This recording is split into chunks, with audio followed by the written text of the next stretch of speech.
Today, guys, I'm going to be walking you through exactly how to use the new ExoPanda Anime Expeditions Macro. So this is going to show you exactly how to AFK farm any of the new modes, any mode at all, including expeditions, raids, and story mode. It also has a bunch of other features like auto crafting and all that other stuff. So yeah, let's go ahead and get right into this video. By the way, if this video does help you out at all, please make sure to leave a like and comment down below. Anyways, the very first thing I need to do is how to actually install this macro and how to get it running on your computer. So I'm going to go ahead and do that. All right, so head over to the link in the description below. It's going to be exopanda.com/downloads, or you can just go to exopanda.com, then go ahead and click on the downloads right here. Now, as you can see, we have the option for Windows or Mac. Note that Mac OS is coming very, very soon. It may actually be out by the time I publish this video, so you guys can download the Mac OS version, and this should be the only Mac Anime Expedition macro that I know of, so you guys can go ahead and download that when it is released. But for now, we're going to go ahead and download the Windows version. All right, this is going to go ahead and open up the setup. You guys just have to go ahead and click install simply on this, and then go ahead and click launch. And then as you guys can see, it's going to go ahead and launch ExoPanda. Now note, this is going to be the home screen ExoPanda. And you probably, if this is your first time installing, you won't have all these other apps installed. ExoPanda has a lot of other apps, including,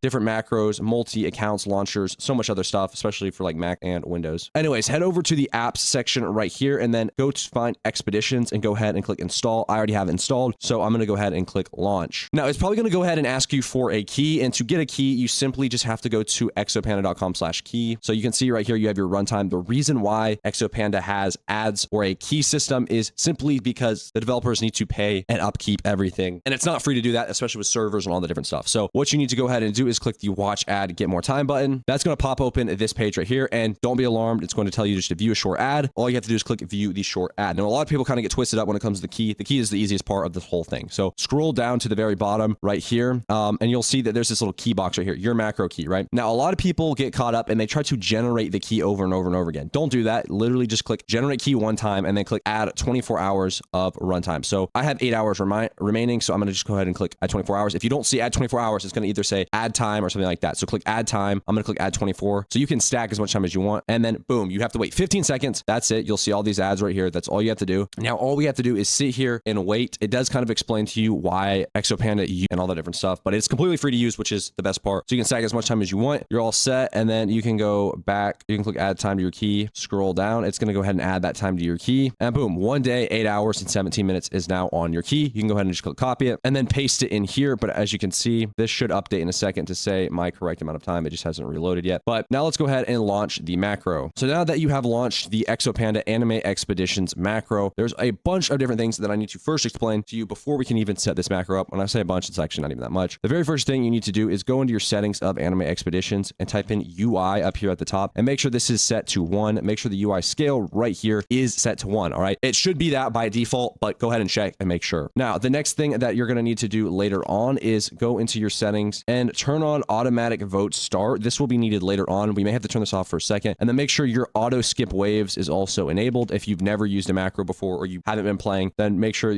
that is selected. All right. Now, if we head back over here to the macro, you're going to see the farm target. So there's a bunch of different modes. So if you turn this on, you'll see that there's story mode, raid, and event. And then we also have the different map that you're using. And then you have act 1, and then you have the difficulty that you can set it on, right? So to begin, we need to first record a macro. So let's say we want to go ahead and create a macro inside of the basic story mode. I'm going to do a macro just on the very first map. So I'm going to go ahead and select the stage, make this easier to follow along with. I'm going to go into the map that I want. So this is going to be mode 1, story, school grounds, act 1. This is the mode I'm in right now. So then we're going to go over here to this little tab right here that says raids. And then we're going to go ahead and select what type of mode it is. So you can select story or expedition or event or whatever. So I'm going to select story for school grounds. All right. Now I do have auto start enabled, so it has auto started the round. So I'm going to go ahead and disable that while I set everything up. I'm going to restart this and then also turn auto vote start. So I need to restart this one more time. Boom. And as you guys can see, we are currently in the game. I'm going to delete what I already have in here. That way I can show you from basically the start what this will look like. It looks a little complicated, but overall it's very, very simple to set up. So when you'll see, this is what you'll see when you first start up. It will say school grounds, act 1, no steps. So go back to raids, make sure the school ground act 1 is set up. And then you're going to see a couple of different things right here. You're going to have the place units and the upgrade units. And these are going to be 2 recordings that you can create. And then you can also drag wait timers in and stuff like that, which I'll show you in a second. So what you're going to want to very firstly do is scoot this over to the side, make sure this isn't really on screen, and then click align camera. So then it's going to go ahead and align the camera for the recording. All right. So now it's aligned how it's going to basically start every single macro. And then you're going to want to go ahead and what you're going to be using recording. So I have the hotkey set as F7 to go ahead and start my recording. So this is going to be just the placement recording. So that is why it is toggled onto place. So the very first thing I'm going to toggle onto is place, and then I'm going to start the placement recording. So I low-key just mess this up a little bit, but it should be fine. So I'm going to go ahead and click F7 to start, and then I'm going to go ahead and click on 6 and place down all my money units or whatever. And then obviously you're just going to choose the placement. It's completely up to you. And then I'm going to go ahead and click F7 to stop. Now, a lot of people have this issue, and I know exactly how to fix it. So a lot of people say I can't click F7 on my keyboard. That is because you are on a laptop, okay? And laptops are usually hard-coded to be, the F keys are going to be hard-coded to like brightness or audio or something like that. So to get the F7 button to actually work and to activate, you're going to click FN F7, all right? Same thing with all the other F keys. So do keep that in mind. All right, so now we have the recording, the placements down. So we're going to drag that in here, and we're going to see place right here. Now, the next thing we're going to do is we're going to record an upgrade path or an upgrade recording. So this is kind of just to keep it all organized. So I'm going to click F7, and then I'm going to go ahead and click F for the unit manager, and I'm going to click auto upgrade, auto upgrade, auto upgrade. This is how I like to do it. There's other ways you can set up the auto upgrade with hotkeys and stuff like that. But go ahead, close this out, and then I'm going to go ahead and click F7 to turn that off again. So now we have, it's going to place, and then it's going to upgrade, right? Now you can drag in waits in between if you want. So if you want it to wait like 10 seconds before it does that, you can do that. There's a lot of customization that comes with this. And let's say you want it to only place down 2 units, then you want it to upgrade those units, then you want that. You can set all of that up. And here's the benefit to this versus any other macro. There's a bunch of customization. You can see basically exactly what you're doing, but also obviously we have the auto craft feature that you can go ahead and use as well. So if you're farming a certain mode, you can. This also has the new event mode. So if you want to use any of the new event modes, like the villain, all that stuff like that, you can use that. So now I'm going to show you exactly how to use this. So make sure that you have your auto vote start turned on, and then I'm going to go ahead and leave the game really fast and head back to the lobby. So let's say we're in full screen or whatever. We click start the macro. It's going to go ahead and put it down into the small mode, and then it's going to go ahead and start selecting the game mode. Now, obviously, sometimes it does bug if it doesn't move fast enough. So I'm going to just go ahead and click F3 again. Boom. It's going to click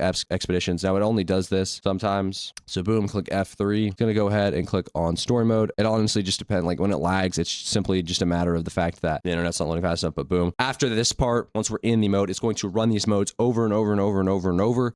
Really quickly, it's going to start my camera. Now, as you can see, the round has started. So if you do lose the first one, that's completely fine. But that shouldn't happen anyways, because it's just going to start the next round. So it's going to zoom out, and then it's going to go ahead and place all of our units down where we said, and then it's going to go ahead and upgrade all the units exactly like we told it to. Now, we do have the Expeditions mode as well, which is what I'm going to show you guys next. It's basically the exact same concept, exact same setup as this right now, but it's going to tell you how many runs. And again, I don't have like the auto craft set up, but there's the auto upgrade. Boom, boom. And then it's going to auto upgrade all of those. Bam, perfectly good, perfectly fine. Now it's going to run through all of this for you. Now, I didn't really place these down with any strategy. I just placed down random stuff. That's why there was stuff that was actually able to get through. Obviously, place stuff down with a strategy. I'm just showing you how to set the macro up. But after it's adjusted this camera, it's not going to have to do that again, which is why it took a little bit of time in the beginning. After that first round where it adjusts the camera, everything's perfectly fine. It's going to just keep going over and over and over again. All right, so that is how you set this. I'm going to let this run out for a second. That way you can see that it will start the next round and it will continue to play over and over and over again. All right, so we lost that one because I set the macro. I didn't place the units right in the beginning, but boom, that was just a simple on my part. So yeah, that's how you're going to go ahead and use the story mode macro. And then for expeditions, it's pretty much the same, but it's going to be something you toggle on in the expeditions, and then you're going to record a run plan. So to record a run plan, you go back to your raids, and then you scroll all the way down till you find expeditions, select the school grounds or whatever the raid is, then basically do the exact same thing, but do it in the raids or the expedition game mode. And then you will pretty much have a fully working and automatable macro. You can select in the expeditions, what time it's going to extract after and all of that good stuff. So yeah, that is pretty much the full new update guide to the ExoPanda macro. If you guys did enjoy this video, make sure to leave a like and subscribe.